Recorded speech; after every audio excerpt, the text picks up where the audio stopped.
जय हिंद फ्रेंड्स।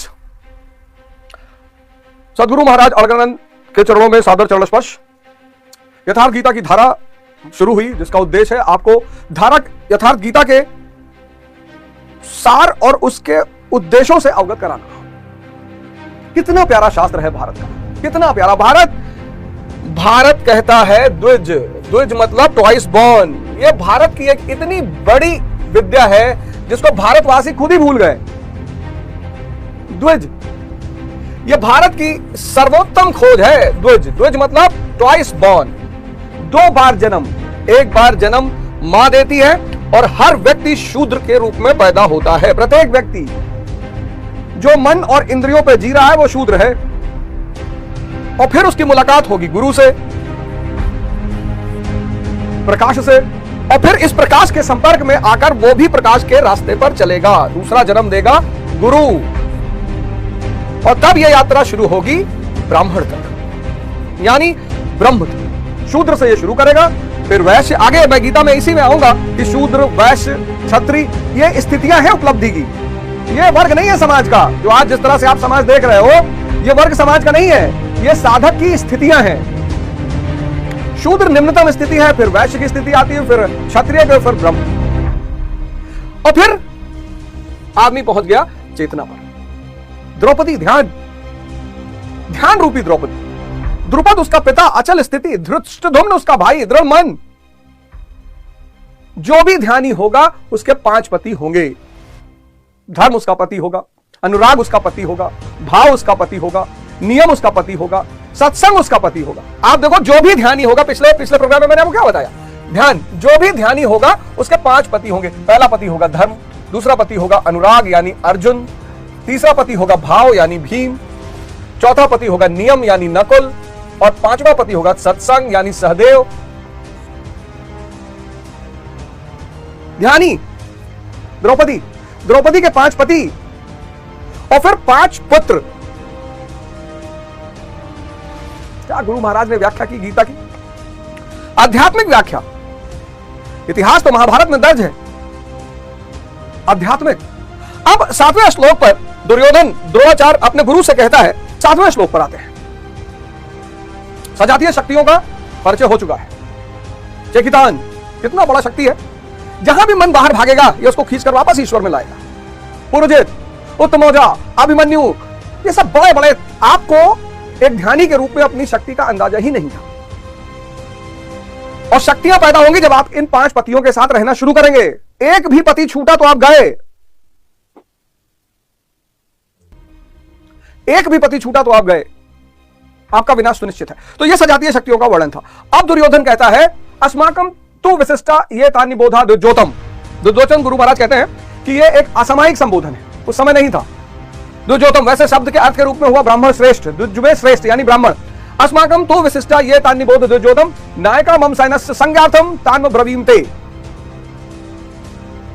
हे ब्राह्मण श्रेष्ठ गुरु द्रोणाचार्य, अब मैं आपको अपने नायकों के बारे में, अपनी सेना से अवगत कराना चाहता हूं। गुरु महाराज कहते हैं कि जब तक प्रकृति से लेश मात्र संबंध है, लेश मात्र, हल्का सा, तब तक द्वैत बना रहेगा। द्रोणाचार्य, द्वैत, दोहरा आचरण। तो अब यह कह रहा है कि अब मैं आपको अपनी सेना से अवगत, और यह बड़ा इंपॉर्टेंट है। अभी तक आप पांडवों की सेना से अवगत हुए, अब आप कौरव दुर्योधन की सीमा देखिए। अब आप कौरव दुर्योधन की सेना देखिए, और इस सेना के जो नायक हैं उनसे आप डेली लड़ाई करते हैं। अपने सेनापति तो आप भूल गए, और दुर्योधन के सेनापतियों से आपकी डेली लड़ाई चलती है, लेकिन चूंकि आप उन्हें पहचानते नहीं, बेहोशी में डूबे हैं ना। ध्यान मतलब होश में लाने की प्रक्रिया। आज जो इस देश की स्थिति है, मतलब हंसता होगा मकाले की आत्मा। वो चाहता था 1835 में मकाले ने यही अपने बाप को पत्र लिखा था। उसके बाप ने पूछा कि क्यों अंग्रेजी शिक्षा दे रहे हो इनको। कहा, अरे बाबूजी, अंग्रेजी शिक्षा इसलिए दे रहा हूं कि ये रंग और रूप में तो भारतीय होंगे, लेकिन विचार में अंग्रेज होंगे। और अंग्रेज क्या, रंगरेज भी नहीं हो पा रहे हैं। अंग्रेज कपड़ा पहन रहे हैं तो उनको समझ में आ रहा है हम क्यों पहन रहे हैं। भाई वहां अगर छोटा कपड़ा पहन रहे हैं, कपड़ा फाड़ के पहन रहे हैं, तो उनके पास हर चीज की वजह है। वो शराब पी रहे हैं तो उनके पास वजह है। यूरोप का आदमी शराब पी रहा है क्योंकि -10 डिग्री सेल्सियस में रहता है। यहां के आदमी को पता ही नहीं मैकाले की आत्मा हंसती होगी और अट्ठास लगा के हंसती होगी कि ना ये भारतीय रह गए, ना ये अंग्रेज रह गए, ना रंगरेज रह गए, ये पता नहीं क्या हो गए, ये पता नहीं क्या हो गए। आज की जो स्थिति भारत की है, ध्यान अनिवार्य है जीवन में। ध्यान मतलब रोशनी। अंधेरा तभी मिटेगा ना जब आपके जीवन में रोशनी आएगी। तो अब ये अपने सेना के नायकों को दिखाने जा रहा है। तो दुर्योधन अब अपने सेना नायकों से आपको परिचय कराएगा। आप डेली उनसे लड़ते हैं, लेकिन क्योंकि आपको पता नहीं तो जिंदगी नरक बनी हुई है। कहता है भावा भीमश्च कर्णश्च कृपश्च समित जन्य अश्वत्थामा विकर्णश्च सौमदत्त स्थातौ च। भावा भीमश्च कर्णश्च कृपश्च समित जन्य अश्वत्थामा विकर्णश्च सौमदत्त स्थातौ च। और ये इतने खतरनाक सेनापति हैं सब। कहता एक तो आप ही है, द्वैत आचरण रूपी द्रोणाचार। कहता पहले तो आप ही हैं द्रोणाचार, द्वैत आचरण, द्वंद्व। क्या पहले तो आप ही हैं। फिर है भीष्म। बड़ी चर्चा हुई है भीष्म की, बहुत चर्चा। ये जिसको समझ में आ जाए, भ्रम रूपी भीष्म। ये कौरवों की सबसे बड़ी शक्ति है, भ्रम रूपी भीष्म। अंधेरे में आपने रस्सी को पकड़ा और आपको एहसास हुआ कि यह सर्प है। अंधेरा यानी अज्ञान, रज्जू रस्सी। अंधेरा जो है, अज्ञान जो है, वो रस्सी को सर्प बना देता है। इतनी ताकत है भ्रम की, बहुत बड़ी। कौरवों की सबसे बड़ी शक्ति भ्रम रूपी भीष्म। यह भ्रम इतना ये जो अज्ञान है, यह रस्सी को, अंधेरा है अज्ञान, उस अंधेरे में ये जो भ्रम है, यह रस्सी को सांप बना देता है। इतनी ताकत है इस भ्रम में, ताकत कि व्यक्ति ने रस्सी पकड़ा और सांप का एहसास हुआ कि सांप ने काटा और मर गया।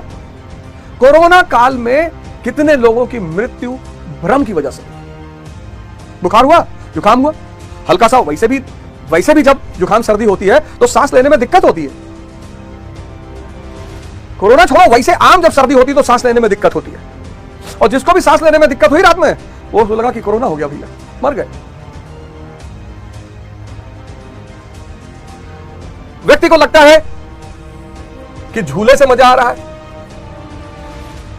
भारतीय संस्कृति का एक बहुत बड़ा अंग है सावन में झूला। कितना गाना बना सावन और झूले पे। सावन के झूलों ने मुझको बुलाया, मैं परदेसी घर वापस आया।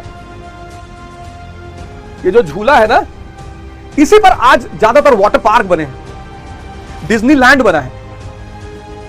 और झूले की जितनी स्पीड होगी उतना मन शांत हो जाएगा। तो व्यक्ति को क्या लगेगा कि झूला से मजा आ रहा है। भारत के लोग दुबई जाते हैं झूला झूलने के लिए। भारत से लोग दुबई जाते हैं, सिंगापुर जाते हैं, हजारों रुपया खर्चा करते हैं, लाखों। यथार्थ गीता के लिए 200 रुपया देने में हालत खराब है। और मैंने आप सबसे निवेदन किया है कि कोई भी व्यक्ति जो देने योग्य है, जो नहीं है तो उससे क्या कहा जाए, जो नहीं है उससे तो कहा ही नहीं जा सकता, लेकिन जो देने योग्य है वो यथार्थ गीता जो लोग भी मंगा रहे हैं वो दान स्वरूप कुछ ना कुछ जरूर दें।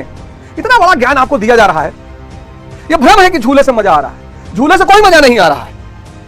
झूला क्या कर रहा है, उसकी जो स्पीड है वो क्या कर रही है, वो आपके मन को शांत कर दे रही है। वो जो मन शांत हो रहा है उससे मजा आ रहा है।